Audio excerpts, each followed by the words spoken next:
निर्दोष शहर मां धरती टीवी जे सॾदे मुंहिंजी धरती मुंहिंजो शान हेठि सकाफ़ती रैली कढी वई, जेका प्रेस क्लब खां कढी वई, जेका मुख़्तलिफ़ जायुनि खां थींदी शाहनवाज़ चौक ते पिए थी, जंहिंमें समाजी, सियासी, उस्ताद ऐं शागिर्द साफ़िन भरपूर शिरकत कई। अचो त शरीक थींदड़नि खां ॻाल्हि ॿोल करियूं त उहे इन ॾींहं खे कीअं था मल्हाइनि। डे जे हवाले सां निर्देश शहर में ही प्रोग्राम कयो वियो आहे, रैली कढी वई आहे, बहितरीनु प्रोग्राम थियो आहे ऐं सिंधी मीडिया जेका आहे उन ऐलान कयो त कल्चर डे जे हवाले सां प्रोग्राम मल्हाईंदासीं।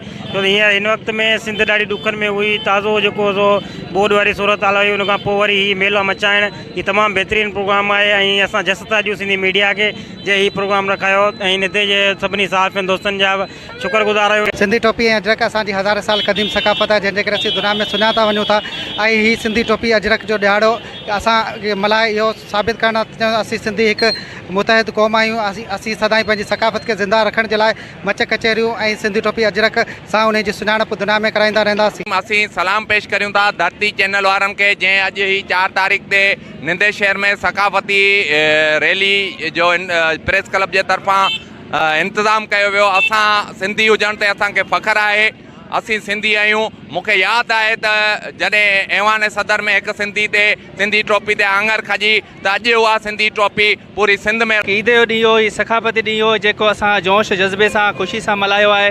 हिन में असां सिंधी टोपी अजरक पाए असां पंहिंजा क़ौमी गीत ॻाया आहिनि, सिंधी जा गीत ॻाया आहिनि, हो जमालो ॻायो, उन ते असां रक़्स कयो आहे ऐं असां जेको अॼु सिंधी आहियूं, अॼु असां अॼु हिकु आहियूं। असां इहो सभु गॾु थी करे इहो साबित कयो आहे त असां सिंधी हिकु आहियूं ऐं पंहिंजा हक़ जेके आहिनि सो हिकु जो ॾियारो आहे। असांखे ख़ुशी आहे त अहिड़ा सकाफ़ती ॾियारा थियनि जंहिंमें असांजी अजरक ऐं टोपी जेका सिंधी सकाफ़त आहे उजागर थिए थी ऐं असां पंहिंजी इतिहाद ऐं यकीन जो इहो सबूत ॾियूं था।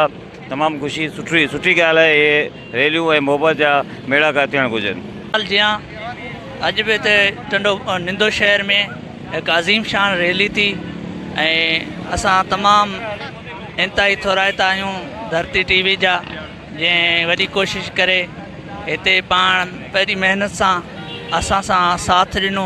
असां इंतिहाई शुक्रगुज़ार आहियूं धरती टीवी जा। चवणो हो त अजरक टोपी असां ते सिंधियुनि जी पुराणी तहज़ीब आहे ऐं क़ाइमु रहंदी। सकाफ़ती ॾियारो असीं ईद वांगुरु मल्हाईंदा आहियूं। मोहम्मद ख़ान बुरबी, धरती टीवी न्यूज़, निर्दोष शहर।